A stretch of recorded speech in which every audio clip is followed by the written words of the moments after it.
All right, it's July 29th, 2020. I already know what it is. It's the Backstage Brawl here with your boys. You're here with Golden Child. You're here with the People's Champ. You're here with Kid Dynamite. You're hit with the Diamond Cutter. And also, we have today, in place of Mean Gene, the Podfather himself, the Chosen One, Carl Coulanges. Carl, what's poppin'? Thank you for introducing me, but I don't take place of Mean Gene. I'm supposed to be here. He's not. Let's just call it what it is. And also, I'd like to throw a quick early birthday shout out to Mr. JJ Lee himself. I know your birthday's in 2 days, brother. So remember, Leo. So special. So happy early birthday, my man. Love you, man.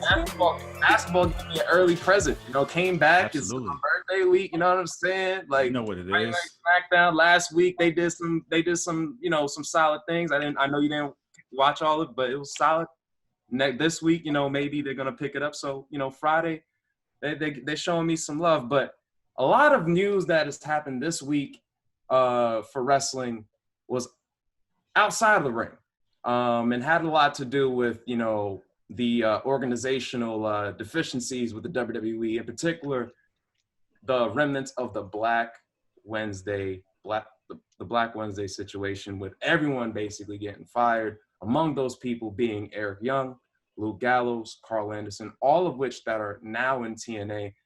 Each of them had an interview with Chris Van Vliet, who is a recurring announcer at AEW and also a reporter.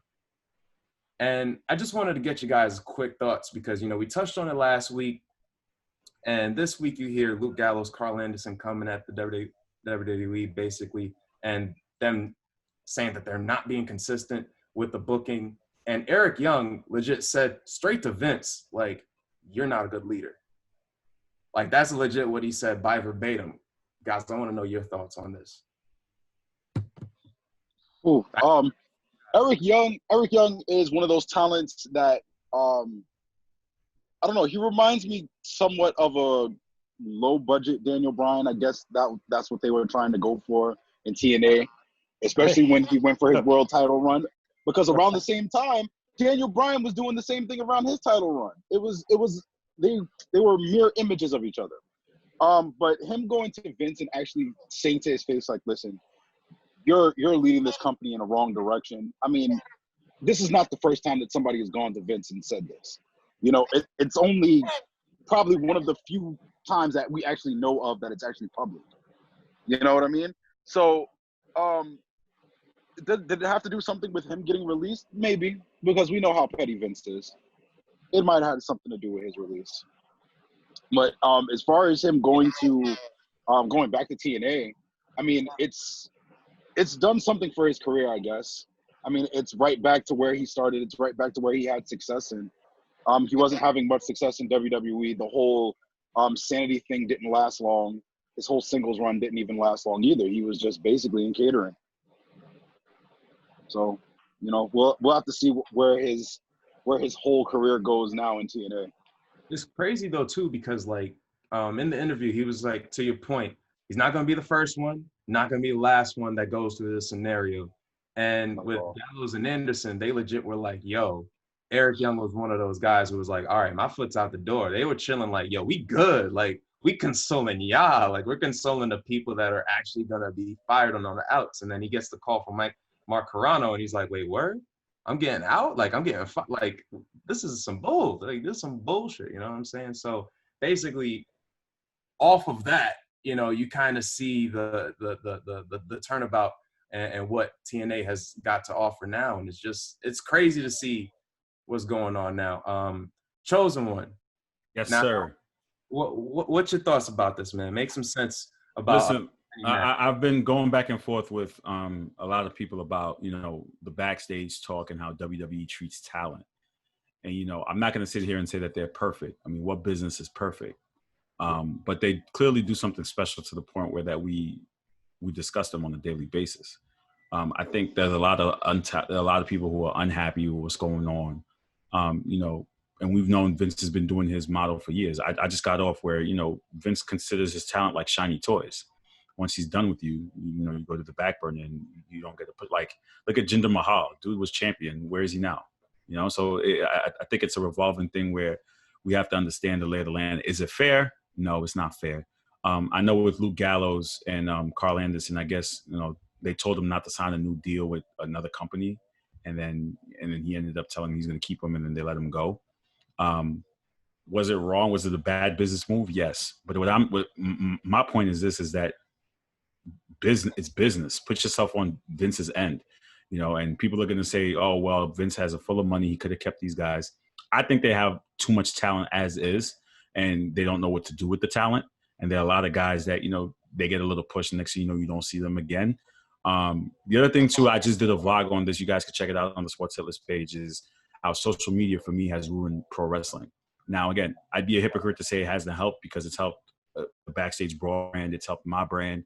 It's giving us the platform to speak our minds. But I miss the days, and Randy and JJ could definitely understand this, where we used to just watch Raw, and these guys would talk about it with my brother, like, yo, did you see Raw last night? Like, and that's it. That's all we did. Like, we would get together as kids, watch pay-per-views, watch Raw, watch pay-per-views. There was no going on dirt sheets, reading up on guys complaining. There was none of that stuff. We just watched the product as is, and we evaluated it as is. So I think a lot of it now with social media, we're seeing guys doing interviews. We see guys like Eric Young. It's kind of making us, look at Vince like, wait, what are you doing, and over-analyzing what's really the product. I don't have a problem with us sitting here and saying, you know what, that writing sucked, that match sucked. No problem doing that. But when we start looking at how guys are being treated, we start looking at contracts and pocket watching, I start having a problem with that, because does that have to do with pro wrestling and the product that we're getting? You know what I'm saying? It's the same thing as watching a movie, right? When we watch a movie, we look at it, we critique it. That's it. We go home. Do we go out and say, hey, how much did this actor make for this movie? Why didn't this actor get the role and the other person did? To me, it's like it's taking the element out of the art of what we're watching. So I think, like, again, I'm not saying Carl and the guys and Eric Young don't have a right to complain. They have a right to say whatever they want to. Am I going to be one to listen to it? No, because for me, it's ruining the product of pro wrestling. It's just taking away from the element of what I want to enjoy. And even with you guys know this. If I haven't watched anything yet, I don't read the spoilers, because I like to be that element of surprise, like a little kid, like, wow, oh my God, this just happened, And Gene does this to me a lot. There are a lot of times I'm trying not to get a spoiler, and he posted, I'm just like, I'm not watching it now, because he just posted this freaking damn spoiler. So I guess, you know what it is? I guess it's because I'm still of the old school mindset of when I was a kid. Like, I look forward to watching a pay-per-view and not knowing what's going to happen, because my mouth is just going to drop, like, oh my God, this just happened. So I still try to keep that and just respecting what the product is. And I think me just trying to, dive in and find out how much who's getting paid, when someone's coming back, how are they being treated, listening to all these podcasts, it ruins it for me. That's all I gotta say. Me and Jay had a conversation about this earlier this week about, in a different sense, about how, like, the subtlety of our mediums that we love have been the dying breed. Like, in every medium that we've enjoyed, whether it's music, wrestling, sports, the subtlety in it has been taken out of it, because it has to be, it just can't be just this, or it can't be just that. The subtleties are what made what we love so special, especially in professional wrestling. Like Carl, like you said, we didn't have to worry about, pocket watching. We just worried about, all right, is this going to be the most lit show of the week? And how am I going to be tuned in and engaged for this feud, or that storyline, or what crazy thing Vince is going to do, or whatever crazy character is they're promoting? What are they going to be doing for that week that's going to keep us drawn into what they're doing? Yeah, I go ahead. No, you continue. No, I just wanted to ask one last point. And people are saying, Vince needs to give it up. Vince needs to give it up. Vince needs to give it up. I finally finished the Taker documentary like 2 months later. It was amazing. Almost brought me tears to my eyes. And it made me understand, when you're at that age and you're ready to retire, you don't want to let go, because that's all you know. It's all like Taker, that's all he knew for his whole life. The man had a basketball scholarship. He ended up ditching that to go be a professional wrestler, and he became arguably the greatest character in pro wrestling history. Vince has taken this thing from his father, from WWE, and turned it into this global enterprise. Just think about himself. Do you really believe he wants to put yourself in his shoes, saying, you know what, I'm going to let go and allow my kids and my son-in-law to run this thing that I've known since my father left it to me at the age of 35 or 40 years old? How hard would that be for somebody? And again, I'm not going to sit here. Maybe people may believe I'm being biased for Vince. Maybe I am, maybe I'm not. But Yeah, he doesn't make the perfect decisions. Yeah, the show has been lackluster as of late. You know, a lot of guys are leaving and unhappy. But put yourself in his position. Would you want to be able to let it go? And I try to see myself when I'm 60, 70, God willing, I make it there.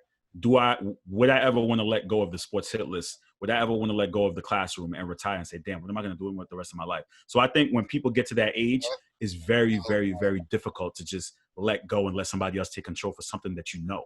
It's the same thing as a basketball player. Vince Carter played basketball for what? 4 decades. He finally put it to bed. You get what I'm saying? So I think sometimes we underrate that mentality because we're not there. That, listen, when you retire, that's it. You ain't going to be like you're not doing your job no more. So I think for Vince, it's hard for him to let go because number one, he has his ego. He wants to be in control, and that's all he knows. I remember speaking about this on like a few episodes back in terms of taking the devil's advocate side for Vince. Like, and I agree. You know, I put myself into Vince's shoes in terms of how and why he books or why his company is a certain way. You know, and I think a lot of that is because, you know, when you get something that big, especially your company, like all those years ago from your father, it's all you know, and it's hard to give up. Now, in terms of his decision-making along the way since he acquired, you know, the WWF from his father back in '82, when he went public, he's had to answer and basically bend his back a lot to appease the stockholders and other people he let into his company. Because before then, it was just him and everybody else that knew the business. So now when you let people from the outside in, dictating everything that you do, sponsors and everything else, it's very hard for you to run the company the way you do, the way you want to, and it's also handicapped them in a lot of ways as well. You know, and when he went public back in '99, he started to see a slow decline back to from where you promote more than one big star at a time, going back to that Hogan model, you know, to appease, you know, your stockholders and what your sponsors want to see out of your company. And I think, you know, he's been strapped for that. And I think he's been unfairly, you know, been criticized for that. And, you know, you got to take into account what he has to go through when he's in these board meetings. It's that struggle between, like, you know, tapping into that human element of Vince and recognizing his celebrity and his responsibility, you know, in that public forum. Because if it's a select few, you know, we can understand it. We've understood it with guys like Billy Gunn and et cetera, you know what I mean? Like all these people who are like, you know, you could have been something, had 1 or 2 different things, like could have put you over. But, you know, there's like a lot of people. That being said, I think that, you know, and Carl, and the fact that, you know, you brought this to light, Randy expounded upon it. It's one of those, it's one thing to say, it's another thing to do. Like, it's one thing to basically say, like, yo, we could push everyone and we could basically do all the things and please the crowd. But I think a big issue as to why, to Randy's point, why, like, going public and you know, the fact of pushing 1 star at a time, it's been a big issue. And it led to a thing like this, is that for a long time, the WWE was recognized as the show in town. Not necessarily the biggest show in town, but the show in town.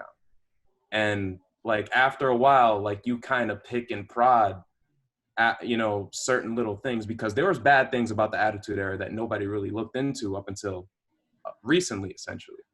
Yeah. You know what it is too? It's a matter of, like, I feel like now because we have AEW, people are just ready to just, like, especially the hitless contributors. Entanglement, right? The hitless contributors are so quick to jump on the WWE. They're like, they're like, oh, it's so bad. Vince treats his wrestlers bad. Tony Khan treats his wrestlers better. Blah blah. And I'm like, and I watched AEW last week, and I was just like, they got a great tag division. That's it. I'm being straight up honest with you. Like, I watched the entire 2-hour show, and I'm like, they do a great job with their tag division. And I love tag team wrestling, and I wish WWE would do that with their tag team. They don't. But like, I give it to them. The Young Bucks and the Butcher and the Blade, match, Falls Count Anywhere, was amazing. You know, I give it to them when it comes to tag team. But their main event is not. You're looking at the main event was a tag team match. It wasn't the championship. So, you know, what are we discussing here? You know what I'm saying? Why wasn't the championship in the main event? So I think sometimes because AEW is that fresh new toy, people are already pounding on WWE, and because the ratings aren't saying that WWE is doing great, especially with the COVID and everything else, that's why they're taking a big hit. It's that balance, man. Because it's like, WWE is one of those things where, we've been conditioned to think that Vince gives you what he wants. And then AEW is like, we give you what you want. We give you a progressive style. We give you transgender wrestling. We give you tag team wrestling. We give you John Moxley Unleashed. We give you X, Y, and Z. And then, at the end of it, you kind of get a certain thing of where, like, there's so much convoluting stuff because wrestling fans and fans in general, like, our minds do change at a million times a second. I hearken back to Smart fans. We're all sports fans here. Carl, you're probably going to get a kick out of this. I hearken back Smarks or Marks as Knick fans. Because at a certain point, we kind of panic and we're just like, yo, we want something new. No, listen, hear me out. We on a wrestling podcast, and you had to talk about your Knicks. Listen, come on, man. Listen. I'm not trying to extend it. Here's what it is, because I'm making the comparison. After you see a bad Raw, you're like, yo, I don't like this, man. They're doing it dirty. And then they hot shot it. It's like, yo, oh, I thought Cesaro was doing good. Oh, Cesaro had a poor match that was not well received. Oh, he's going to get booked down the card. And that's essentially what happens, because that's how John Cena's had, the 16, 17 titles. That's how, the Hogan era happened, where it was like, oh, Bret Hart's not doing well? Let's put it back on Hogan, or things of that nature. Yeah. You know what? They do pigeonhole themselves. I'm not going to take up too much time because I know the other guys got to talk, but they do pigeonhole themselves, and I hate this thing where they rely, like right now, right? I know Randy Orton and Drew are going to headline SummerSlam for the title. Why? Like Randy Orton's 40 years old, has been in the business for 20 years. He's like, 12-time champ, I believe, something like that. Why is he having a main event championship opportunity when you got guys like other guys who could have used that or deserve that? You're pigeonholing yourself because you're built on your older part-timers or older talent to help carry you because you didn't spend enough time building up your newer talent. And that's how they pigeonhole themselves, because they keep relying on the Randy Ortons and the John Cenas and the Brock Lesnars and all those guys who were megastars when I was in high school to bail you out. And it's been 20 years. How much longer can those guys consistently bail you out without you building a new star? And that's the one thing I'll say Vince has done a terrible job with. He hasn't built new stars. Yeah. Let's tag you and Kid Ty. What you got to say? Okay, a lot's been said. I hope not to have too much comparison. I will say this, look, going back to the original point of Eric Young, many talents over the years saying that, Vince isn't a great leader, talent's been misused, they've missed out on a lot of money. We're talking about business. They've missed out on a lot of money opportunities. And I'm gonna just put it like this. The things that we talked about last week are still some of my sentiments this week. While I understand the devil's advocate role for this, it's obviously not as easy said as it is done. The fact that you still have some sort of responsibility to go about your company a certain way, because business doesn't really have a soul. Business doesn't have this structural model other than to adapt and continue going. And a lot of the different representatives and people that you can have, the pieces that you can have that can appease some of these stockholders or some of these partnerships like GLAD and whatnot, they are, subject to change, just like anything else. And in terms of making new stars and the talents they've walked out on, not only have been a lot of these talents been successful in other promotions, but they were pieces that could have been great pieces of the company right now. We were going to get to it later, but for argument's sake, let's bring it up. Kairi Sane being moved out of the WWE as a result of, a multitude of different issues that she's personally had. But one of the bigger issues is the fact that since she's moved up to the main roster, I would say, she's essentially wasted her time. People like Kenta, who is now doing fairly well in New Japan, albeit the COVID right now. A person like Kenta, who was a big star in Japan, a huge representative to the point where he was being put in the same light as legends like Mitsuharu Misawa and Kenta Kobashi, two people who had a hand in his training and are recognized as gods in Japan. This guy came over to WWE and unfortunately was booked in a position where he had to work with a lot of greener talent, got injured by those talent, not really on his own accord, right? And after a certain point, they used the excuse of labeling him as injury prone, even though it wasn't his fault. And then he ended up not being used very well from that point on. And these are just two talents. And these are two people that could have helped with the diversity issue. You also have the fact that WWE doesn't create, like Vince McMahon doesn't focus in on a system like you all said of creating new stars, because he's constantly looking for short-term benefits and short-term pleasures to fix immediate problems. Bandages on giant-ass flesh wounds, as we brought up multiple times, giant gashes in the leg, right? Mm-hmm. This is kind of a reap what you sow type moment, because yeah, you could blame COVID for why things are going badly right now.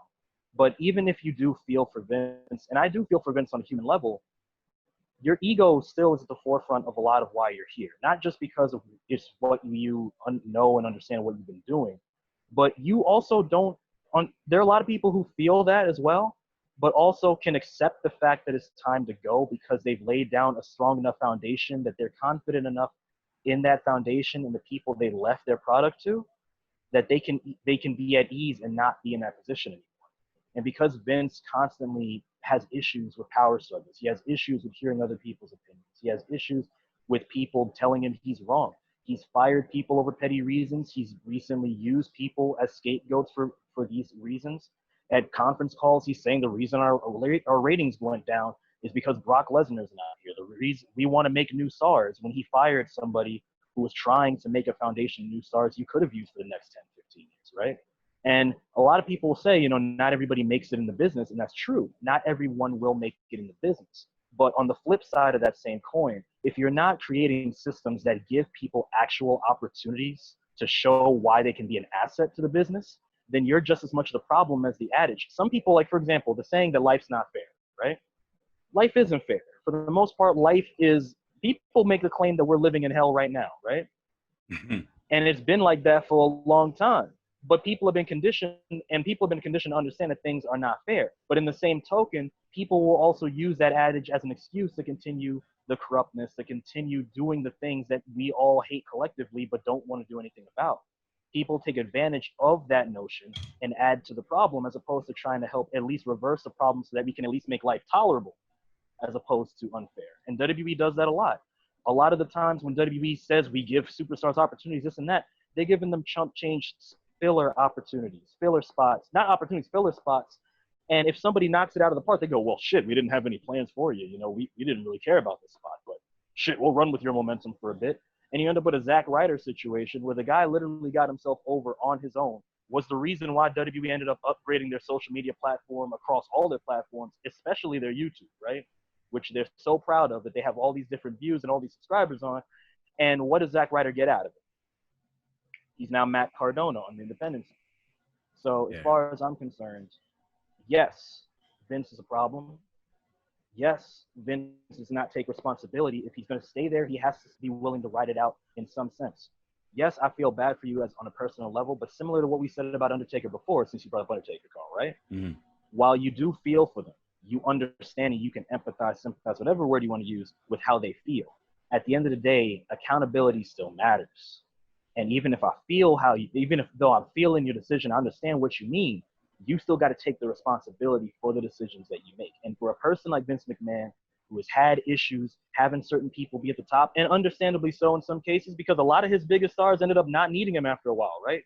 Hogan, Austin, Rock, Cena, Roman Reigns is thinking about doing movies in 5 years. All these stars, for the most, well, bar Roman, pending, these guys managed to be so popular that they transcended pop culture, and they didn't even need Vince after a certain point. Mm-hmm. Hogan's coming to Vince in the past 15 years now because he's run out of money and he's made some bad decisions. Austin's all right. Rock is the most popular actor in the world, my highest paid, most popular actor in the world now. And I know Vince is afraid of pushing too many people just for that reason alone, because he's afraid of losing certain stars, because they always say nothing's bigger than WWE until you walk out the door. So as far as I'm concerned, yes, you can sympathize with Vince. You can do that. I do too. Yeah. But if you're going to stay in that chair, you better be on 100% like you were before. And you have to take the responsibility for that. And if you're not willing to listen to your peers, especially Triple H, who done ripped all his hair out trying to deal with you for the past couple years, then I can't show you much sympathy. After a certain point, I'm gonna have to let you fall off that cliff. Man. Let me ask the panel this though. Everyone is capping up for a lot of young stars to get pushed, which I'm all for. But I love building new talent.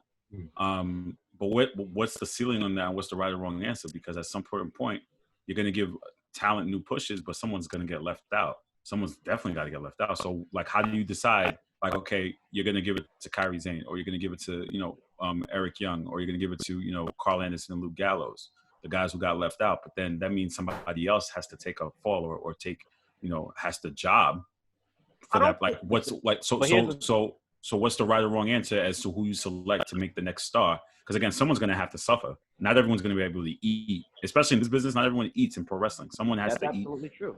That's absolutely true. Not everybody's going to eat at the table at the same time.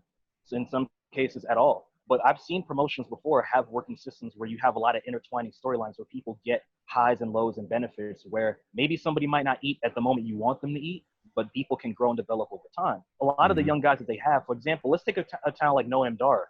This man is around my age. Actually, I think he's around my and JJ's age. He's really young, and he's already got, I believe, about 5 years experience on the main roster, right? He's just sitting there grinding. And of course, in Vince's WWE, because of his size, he's not going to go very far. But for people like that, people like age of Austin Theory, right? For some of the people who are like in this misused funk, you can give them small bits of storylines that can help develop them so that when the time does come, they'll be ready. Obviously, some people you have to strike when the pot is hot. You got to get them when they're hot. But in the same token, we've seen a lot of different talents when they're in these smaller storylines have bigger payoffs down the road. So even if it does take a while, some of these guys will eat. Now, sometimes it depends on your age. Sometimes it depends on your momentum. But a company like All Japan, their whole philosophy was King's Road, and they made everybody's storylines intertwine with one another to the point where you saw people grow and develop. And even if it took 4 years, 5 years, some of these guys would eventually get their payoff. So sure, it might not work as quickly as some people want, or maybe some people won't eat when you want them to. But as long as you keep making them credible talents on television, people are going to take notice of that. And in the age of social media, granted, social media sucks in terms of breaking down the walls of kayfabe and breaking down that childhood illusion that we had, right? But in the same token, social media has helped skyrocket a lot of people to the top quicker than anybody would have expected. Oh yeah, I said that too. Like the women's evolution wouldn't have happened without the social media and give these and give them a chance. Absolutely, it's a realm of uncertainty. And even Daniel Bryan too. Daniel Bryan probably doesn't get the yes movement. So I get it. I guess it's just me. Yeah, it's just me just trying to be nostalgic and go back to an era where. No, you're not wrong for thinking that. It's just. I'll say this. Wait, Ty. Go ahead. So. I've been watching like archive footage for like 0203, like the original brand split. And I've been like, me and Ty, we've been basically going back and forth on these convos. And a big thing about like that emanated from it was those intertwining storylines, and not necessarily in the way of just being in ring or being built strong or anything of that nature. It's just the fact that in some way, shape, or form, you're being put over. Like, just even your segment, right? Like, Hurricane can make a, like, retarded segment at the very beginning and just roast Rock. And then the rest of the episode, people are talking about, did you hear what the Hurricane just said? Those little elements matter. Like, and you know what? And like you said, and the other thing, too, is if you go back to, like, a lot of older stuff, those mid-card championships matter, bro. Exactly. Like the U.S. Championship doesn't matter. The Intercontinental Championship, props to AJ for trying to make it relevant. But before that, it doesn't matter. The Tag Team Championships don't matter. Like, there were times where the mid cards were better than the main event, and it was stacked where you're like, all right, well, they stole the show. And that's because they had a cohesive team. They had a whole bunch of teams working together in unison with the goal of trying to make people care about these things. Even if it was a main event guy showing up in a cruiserweight segment, like an Eddie Guerrero showing up in a Ray cruiserweight segment, just to give Ray the nod, to let him know, hey, yo, I'm watching. I feel for you. I hope that you win. The little subtle things like that. And that's one of the things Vince doesn't. For a guy who micromanages as much as he does, all of that effort into micromanaging does not translate into elevating people. It does not translate into giving people the rightful attention. It doesn't translate into making you care enough. He has got mad people under a microscope just so they don't fuck up. But he's fucking up the most. Gentlemen, I hate to be the one to leave the group, but I have to attend to other duties, hit list calls. But thank you for having me on the show. I appreciate it. Tell Gene to stop. Tell Gene stop ducking me. Set it up. I want Gene. I'm calling it right now. Tell him, yo, set it up, birthday boy. Do what you got to do. Let me know when and where. I want Gene. I want Gene Payne. I want him. He owes me an apology. He straight up owes me an apology, and I'm not gonna settle until I get it. I'm keeping that same energy. Do we charge tickets for admission to watch the roast? Tell Gene he don't want me to make a T-shirt about him. He don't want me to make a T-shirt. It'll happen. You know I'm quick with that. It's probably already been made. Listen. I can make a T-shirt and sign it real quick. So tell Gene to stop ducking me. He owes me an apology. I want his ass. I'll talk to you. Heard it here first, folks. Gene gonna be on the back of a milk carton. Wait a second. You guys take care. Please stay safe. Love you guys. Take care. All right. Yeah. And guys, that was a dope segment from the Podfather himself. Basically spitting knowledge. You know what I'm saying? It's funny. I ain't gonna lie. You know, him talking about social media, I was like, damn, you know what I'm saying? The next segment is talking about Adam Cole. This man, no, I'm done. Jay looked up and he was like, God, give me a all right. I was like, man, we took, like, should we even talk about Adam Cole? But regardless, we gotta discuss the elephant in the room. One of the biggest NXT superstars, if not the biggest, in the past year, Adam Cole, had a segment, Pat McAfee, on his show, and I don't know how this was drummed up, but it was just some hot craziness going back and forth, and Adam Cole was just like, "Hey, listen, don't you do it? Don't do it. Don't drop that dun. Don't drop that dun." And he went after him about in regards to, it was like, size. Don't give me that look, Tyler. Don't give me that look. We black. We do this. But anyway. Is this a work or is this a shoot? I got a question for y'all. Go ahead. Do you give a damn if it's a work or a shoot? Honestly, I really don't know because it's Pat McAfee at the end of the day. At the end of the day, it's Pat McAfee. It's like, okay, he's a wrestling fan like everybody else is. He has a podcast like everybody else does. Like, yeah, cool. Kicker. It's not a nod at Cole or a hint of Cole getting to the main roster, which everybody is kind of like holding their breath for because he's not on NXT currently right now. Yeah. None of the Undisputed Era is on NXT. So any little bit of Adam Cole that you can get outside of wrestling, it's making everybody's wheels turning their head. Is just like, oh shit, is he coming to the main roster soon? Or is this happening? Or is this going to happen? So now it's like, it could be a work because like we've said in the past. Well, at least like I've said in the past. Cole has a gripe to come to the main roster right now. He has a gripe with Drew. Now he has a gripe with Pat McAfee. So now it's like, okay, there's two things that can really just make you crash the main roster and say, hey, listen, I was long-term NXT champion of this era. I was doing this. I was doing that. But, you know, it just happens like that.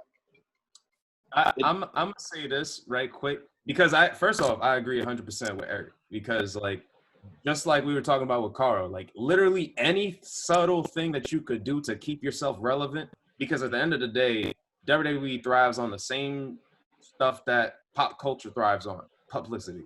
So if Adam Cole has to be Roddy Piper to a C-level celebrity, then hey, you know, I will say this though, real quick, because and I wanted to point it out when me and Gene is over here because like he was gonna be like, yo man, it seems like a shoot. I was like, even if it were to shoot, I find it hilarious that when Triple H came on afterwards, like, and he was talking to Pat McAfee, his lower third was Hunter Hearst Helmsley. I ain't never seen him be called Hunter Hearst Helmsley since 1999 on any platform. It's been either Triple H or Triple H Paul Levesque, something along those lines. Kid Ty, what do you guys say? I got it. The reason why I asked the question, yeah, do you care, is because for a business that likes to work on works, that likes to operate and thrive off of works, the fact that it got you talking in the most like I just met the criteria, you know, sense is what matters. You know, I look at this as, well, it was hilarious because it was random as hell when I first watched it. But, you know, I look at it like when people move from NXT to one of the other rosters, there's this gap of them not being on nothing. You know, there's usually a period of time where they're not on any programs. They don't have any ongoing stories. They're closed out, waiting for the moment to debut. And they're usually positioned to debut around a time like the Superstar Shakeup or during the summer when they're ready to hit that reset button. So for me, I like the fact that for a character like Cole, this fits his character to a T because he's a hothead. He has a huge temper, which is actually ironically the opposite of how he actually is, at least for most alibis. I like the fact that they're playing up to that because with all the success he had in NXT, people still treat NXT as rank 3. You know, the big leagues is still Raw and SmackDown. The fact that we're still using main roster as a term, we're unconsciously still considering NXT as pseudo-developmental, even though they're trying to push it as a third brand, even though, you know, we really know that there's kind of like this, like, there's a staircase before you go from NXT to SmackDown or Raw, even if it feels like the reverse content-wise, right? So the fact that you got something to prove, you know, like the fact that they use their social media this way, for a guy like Pat McAfee, who most people don't really know unless you watch the pre-shows or occasionally see him pop up in NXT, the fact that they got people talking about this and blowing up, and the fact that he was swearing, the fact that he was able to blur the reality, I want to see more of that. You know, that was something people were clamoring for 9 years ago when they dubbed 2011 the reality era, when it really wasn't. You know, that was just more off the hype of CM Punk. But I like when they blur the reality like that because now it gets you thinking about, like you guys said, what's the future of this? Some people said it should be a Pat McAfee Adam Cole match. No, I think it should be a promotion for him to wherever he shows up have some buzz. And yeah, you could have him be the next program for Drew, assuming Drew wins the SummerSlam, right? I still think Edge is going to rig the damn show on some hacker type BS and play his theme song in the middle of Orton about to jump for an RKO so he can get Claymored. You know, I still think that's going to happen. I still think like Drew has some life in his title run. Wait, hold on. Mid-air, he's jumping in the air, and then mid-flight, Edge hits, and then he gets Claymored in the same. I'm just trying to map it out. Yeah, he jumps in the air. You know, the record scratch. You know, the car, it's like, wait, what? You think you know me? He's looking around. He's holding his head. You know, he's going crazy on some 09 Orton type mess. The music stopped playing. Reversal I've ever seen. That's some too. I'm sorry, we digress. No, but the point being, for a traditional system where NXT stars usually have to be kind of like blacked out and kind of cast aside for a bit before they debut to get that shock value, the fact that you're using methods like this to continue having them be relevant without them even having to be on the program, right? I think that's a cool thing they can experiment with in the future. Now, they shouldn't do it crazy often. It should be very character determined, right? Does it fit the character? Does it make sense? Does their hype warrant that? But I think it's pretty cool. And I think that for Adam Cole, the fact that people are talking about him post-championship reign, like similar to a Jericho or a Rock, Adam Cole is that type of star that even if he were to lose big, because of his charisma and mic skill, he can make you continue to see him in a relevant light or in a big standing, even if he took a big loss. So the fact that he's doing something like that plays really well into his momentum going into whatever program. Who knows? He might swerve everybody and come right back to NXT. And that's the fun of it right now. That's the fun of it right now. The fact that you don't know the uncertainty. That's why I say, does it really matter? Because at the end of the day, if you could take a little bit of some realism, mix it with some fine-tuning written stuff from the soap opera storyline, however format, Times New Roman, Chicago, ABA, whatever style, and you want to get your point across, as long as you weave that basket right and it can hold the fruit, you're going to have a safe delivery. That's fine. And I think that's what they need right now. You know, it's funny because, you know, you mentioned the whole thing of him, you know, we don't know what he's going to do, and he could potentially go to NXT. He lost to a guy who is, you know, noticeably bigger than him. And now he's feuding with a person who's also noticeably bigger than him. So he could play on the fact that, you know, the thing that set him off was about his size and the fact of his talents. You know, his talents could lend to the fact that he lost. His size could lend to the fact that who he lost to. So it could potentially be one of those things where it's like, oh, he has unfinished business on the main roster, but he also has some unfinished business back in NXT. And on that point, too, not to cut you off, but remember, Pat McAfee bringing up the fact that he needed Undisputed Era to get where he got. And one of the original storyline points of the Undisputed Era when they first created was like Vince didn't really believe in him like that as a talent because of his size. Putting him in a stable to make up for the size deficiency was one of the big proponents of the Undisputed Era in the first place. So play it up to a real life thing. The fact that it could also lead to him treating his members badly, right? He could be so angry he's losing his composure. All his plans are failing. Like so like they said you were better than me. You're not better than me. I'm the best. I can do this on my own. Like he's losing on his own. He gets mad, takes it out on Red Dragon, takes it out on Roderick Strong, which prompts a storyline that I think most of us agree would be a great full circle storyline for Roderick Strong to break out, give them another main event name on NXT. I mean, he's already a main event name, but give them another direct title contender. Roderick Strong versus Karrion Kross somewhere down the line. I'm just saying, y'all gonna be there for it. All right. So like, You're already there's there. A lot of right. You're already there for it.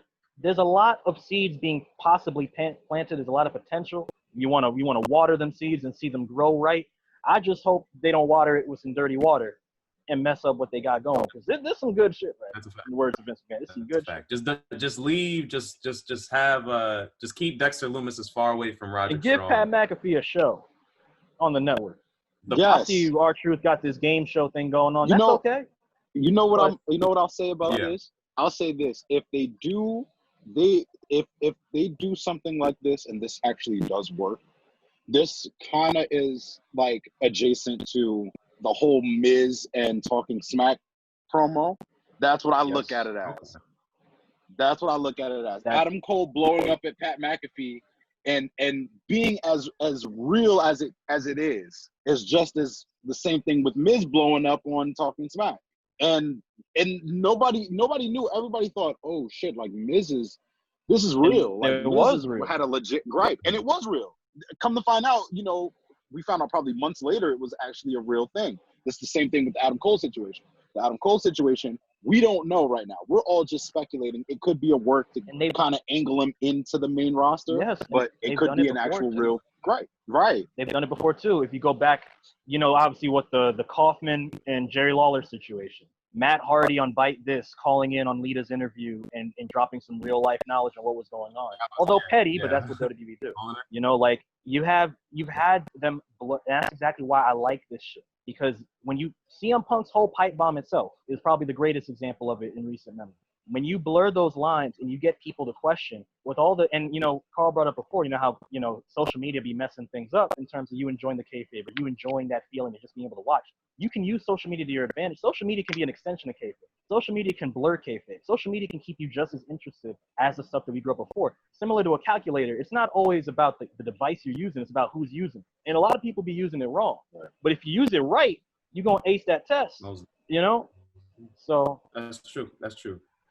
This is a topic, honestly, I feel like we gonna monitor in the coming weeks, because McAfee is on tap, Adam Cole is on tap. We're definitely gonna see this. Let's do a little bit of Book of Berries. Let's blow through this now. So Monday Night Raw, this past Monday had a lot of headlines. We touched on it earlier in regards to Randy Orton basically staking his claim in the WWE Championship main event picture. You had certain other things over there, Kairi Sane's last appearance, but we had a lot of kind of, I would say, questionable stuff. Some things you could potentially book, other things you could potentially bury.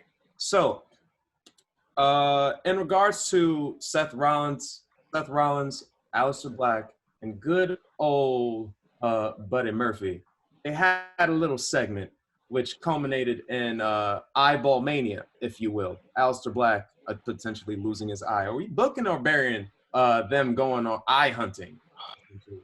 I book it because. Go ahead. I book it because. Go ahead. For Murphy, it finally he's starting to shed some layers, because for the last few months he's basically been just a lackey. So when you saw the transformation in his character this past Monday, he's more than just, all right, I'm not going to keep getting my ass beat by Aleister Black every single week. I got to do something. I got to tap into a different side of me. And when Seth Rollins basically tested it, that man got executed on the second rope. Yo, I hope you edit that footage into this podcast so they can understand why Buddy Murphy needs segments. Buddy Murphy needs this, and I think this gives him an opportunity to finally get some, much needed, I would say character change, but a character enhancement while being with Seth, because in some ways you started to see, will he defect from Seth? But this week, I think that it's more than just confirmed that he's down with the sickness, and he's going to be down with making sure that he's going to take down Aleister Black by going to another gear in his character, and I think he did that this past week, so I'm booking it. All right. Diamond Cutter, what you thinking, man? I'm tired of honestly seeing the eyeball mania. It was okay for a little while. I understood the storyline. I agree with my partner on as far as Buddy Murphy needing a push, because right now, who else in Seth Rollins' stable is around? Austin Theory, nowhere to be found. AOP on the injury list. Again. So I mean, the only person again. So the only person left is Murphy, and I would like to see Murphy showcase more. Murphy and Aleister Black, I don't mind those guys having 30-minute matches every Monday. They make magic in the ring, you know. So, but I'm tired of the whole, hey, I'm gonna take your eye angle. So I'm gonna bury it. I'm gonna bury it. If they had a different angle to where it wasn't involving with the whole race situation, I would book it. But Maybe the race situation is done. Maybe if like just take out his leg. You know what I mean? Because Black Mass. You know, if it had, I'll say this: if it had something to do, because we did see Dominic Mysterio show up on Raw. If the eyeball mania continued with Dominic, then okay, I understand for storyline purposes that has to happen, and I would book it. But Aleister Black is far from this Rey Mysterio story as anybody can be. So no, I'm burying it. Real quick, Kid Ty, you got to be the divider. Book it. But that man got executed, evaporated, sliced, diced. He got lit on fire. He got freezing. All right, he got freezing a couple weeks ago. All I'm saying is that I agree with everybody on the panel that Aleister Black. Well, actually, here's what I'm gonna say. Buddy Murphy needs more character development because in an era of great on-screen talents, people become desensitized to on-screen greatness as well. On-screen greatness in terms of like in-ring stuff, people will get desensitized to that because if you're doing all that and there's no progression, then that's all you're good for, right? So he does need more character development. I'm not mad at this, and I'll tell you why. Look, WWE dug themselves into a hole. We roasted them for them last week. Well, not roasted, but we let them have it last week. You know, this eye thing is ridiculous. But to their credit, you have to dig yourself out of that hole once you've been buried 6 feet under. And I respect them more for sticking to the story and trying to get themselves out of the rut slowly but surely than them just, retconning it, acting like it didn't happen and switching to a whole different story. Now, the reason why I'm okay with this is because, in my opinion, whether, AOP comes back or not, whether new members added or not, I think the core of this story is eventually going to lead to Seth Rollins and Murphy fighting each other. I think it's eventually going to lead to them going one-on-one and Murphy showing that the student can surpass the master, especially with Rollins' confidence growing even more, him becoming more and more egotistical as the weeks go by. And similar to Shawn Michaels and Chris Jericho from WrestleMania 19, or feuds like that where you have similar entities and you see the promo packages and you see Jericho hitting the super kick and Michaels hitting the super kick and Jericho flying in the air and Michaels flying in the air, and they're drawing comparisons between two different generations of talent. This is one of those things they're going to come back to in a video package and show as a clip. Seth doing it to Ray and Murphy doing it to Aleister. And it's funny that Murphy and Aleister have been kind of joined at the hip ever since this new era of Raw has happened with these two, right? They've been constantly associated with each other. I don't like the repetitiveness of it either. I do think it's redundant, but if you're going to use it in a way where if Aleister got the rub last time, give Murphy the rub this time. Let Murphy get the definitive win over Aleister. Because this man got sliced, evaporated. He got cut. He got Swiss cheese. It's not fair. You don't get cut in midair like that. So I'm a book it with the hope that Murphy gets the better end of it this time, and it eventually grows. Because imagine if AOP comes back, we all think they're good as a group, right? And then on some Evolution turns on Randy Orton type mess, they all just jump Murphy. And you've seen Murphy be able to have credible victories. Let's not forget, this man brought it to Daniel Bryan a year ago. He brought it to Roman Reigns. So there's definitely some layers there. Yeah, man, that's why I feel Eric. I think it's redundant too, but I feel Randy in the sense that if they do this right, they weave that basket. So Red Riding Hood will come home. I don't know what in the Booker T that was, but yes, she will come home. We all right. That's all I'm saying. Let's keep it pushing. Ali and Lashley. Ali's second match, his very first singles match back. They had a promo package with him. A lot of hokey stuff going on, 24/7, shenanigans in the background. Lashley taking out literally every ninja known to man. and then basically finishes Ali with the full Nelson. Real quick, rapid fire, because we have a couple of these left. Are we booking it? Burying it? Start with you, People's Champ.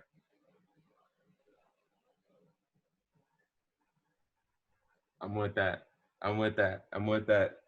He ain't gonna say nothing. He's just like straight up. Diamond Cutter, you get nothing to add. I ain't feeling that neither. I'm not feeling it either, man. I saw that and I was just like, and I saw like Russell Talk's review of it. They were like, "Yo, Shelton Benjamin's right there." Yeah, like he's just. You could even have him like you could even sell it like whatchamacallit. He's fighting off the 24/7 contenders, and then Ali goes in for like a quick dub. Like you could sell it like that. It was weird. It was definitely weird. A little more of a controversial, but not controversial, but a little more polarizing, a little more respected finish. The Boss versus the Empress, Asuka versus Sasha Banks. That finish ended in a countout. Sasha Banks is now champ. It ended with Kairi Sane basically getting beat up in the background. But Pamela, aka Bailey, are we booking that? Are we burying it? Oh, definitely. Thumbs up. We thumbs up in it. We Definitely. thumbs up. SmackDown IC title division. No, you're not booking it. No. Oh, it's not unanimous. Oh, okay. I'm tired.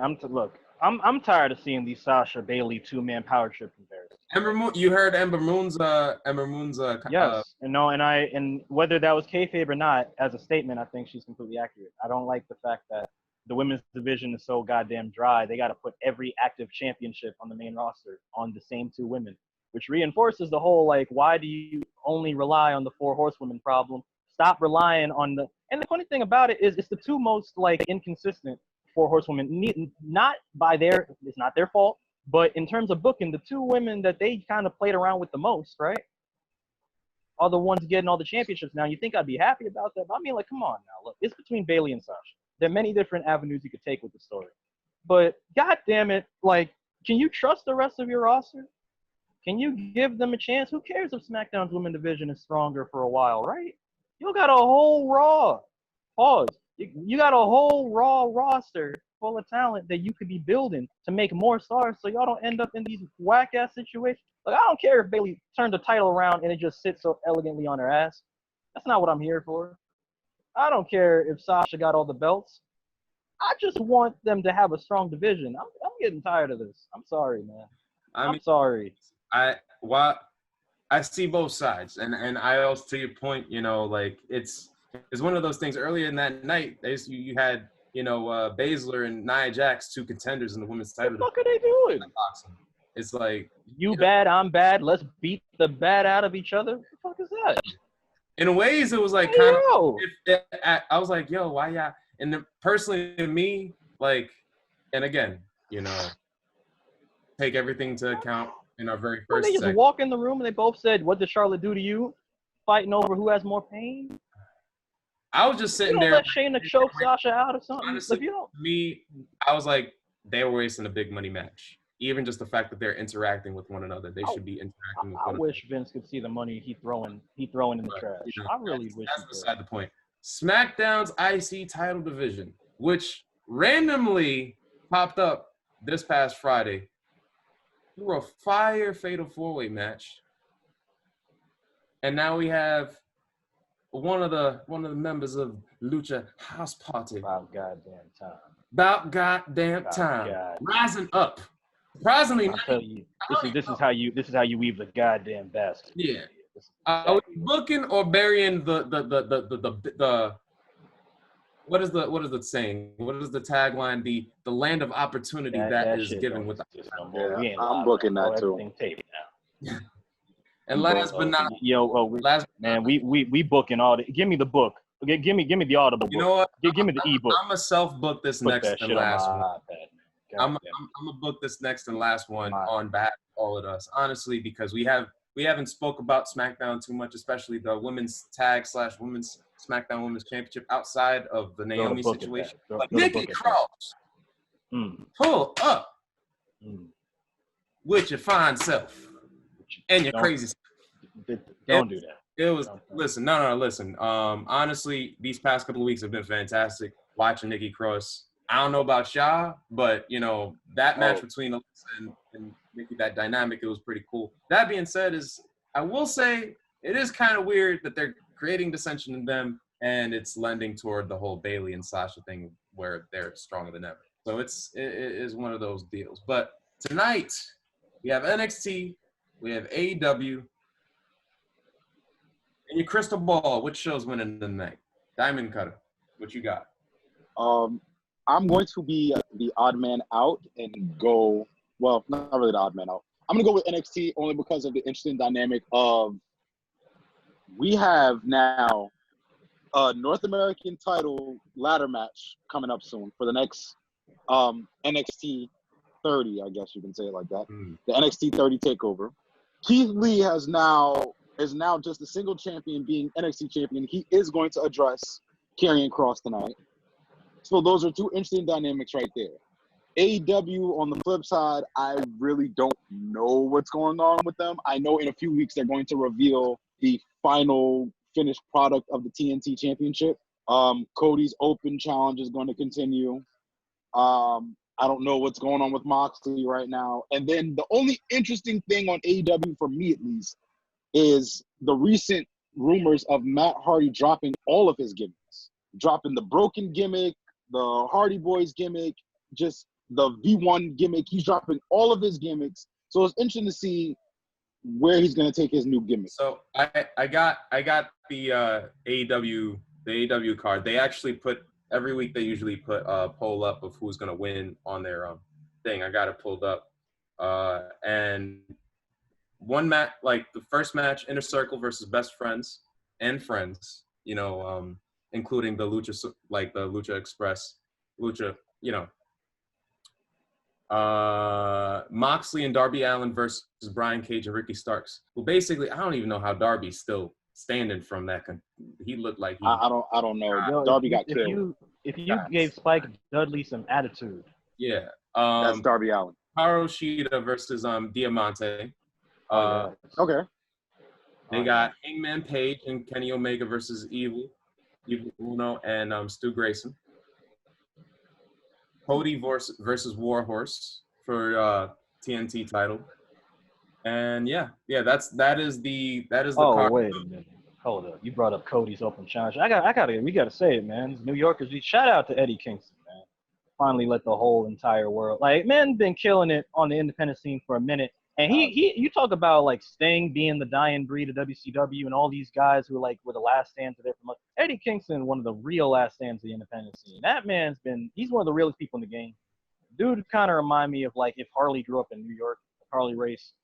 Eddie Kingston, man, not only just, we love you, man. I don't even have words for all that, man. Like, goddamn, we love you, man. Come on, Backstage Brawl. That man, look, I know Cody's trying to add the prestige to this half-ass championship, but Eddie Kingston, that was a highlight. Ricky Starks is a highlight.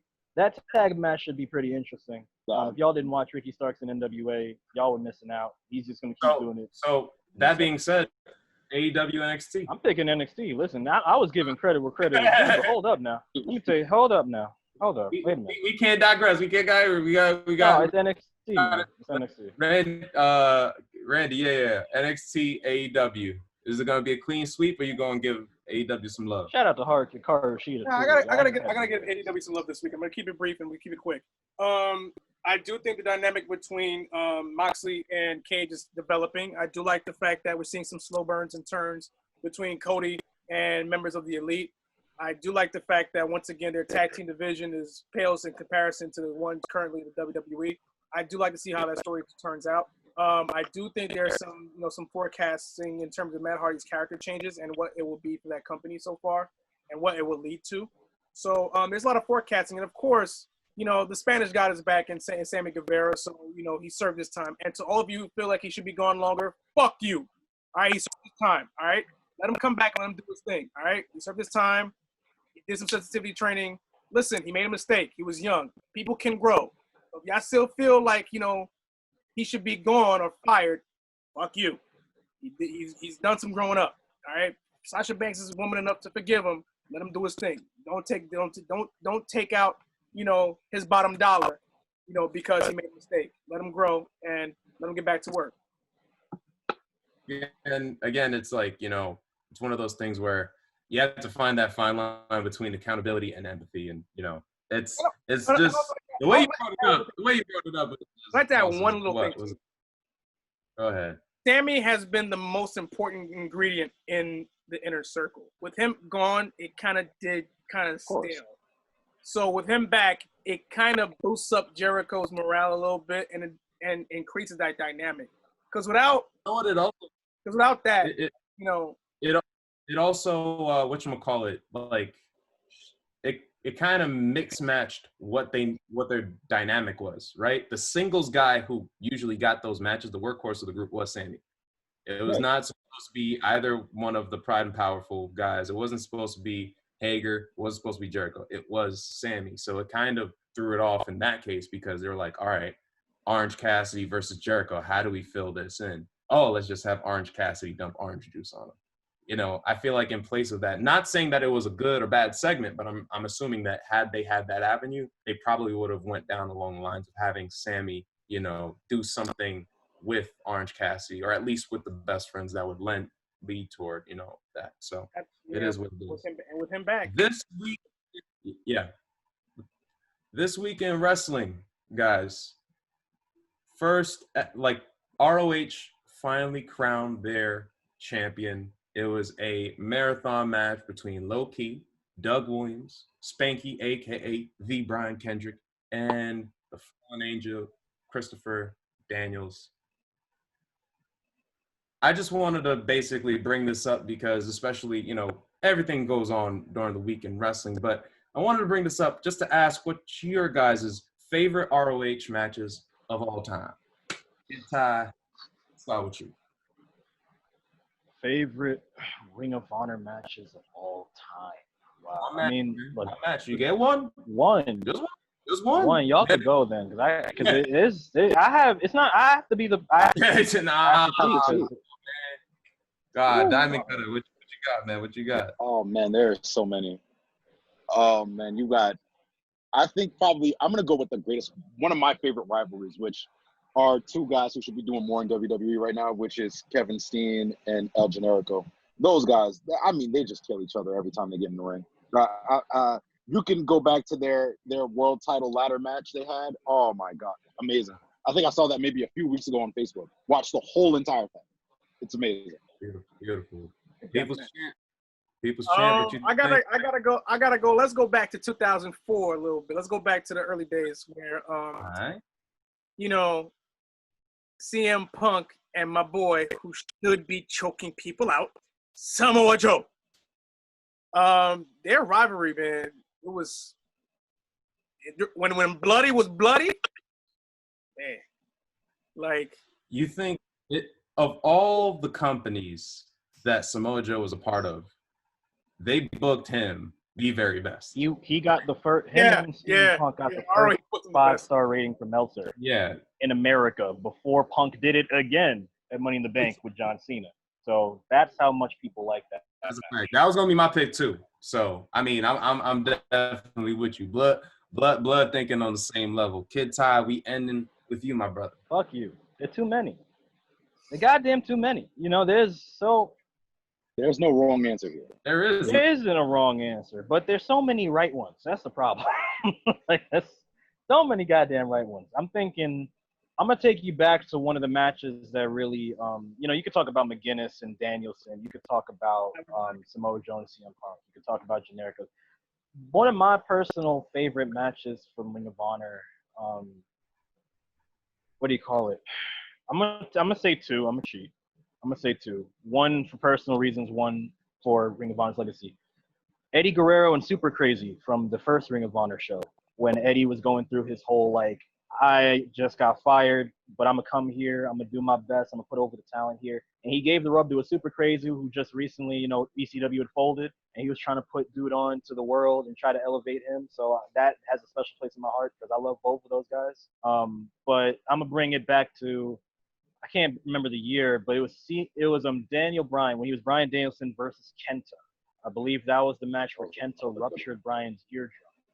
And that was one of those matches that helped build Bryan's reputation as I will die for this shit.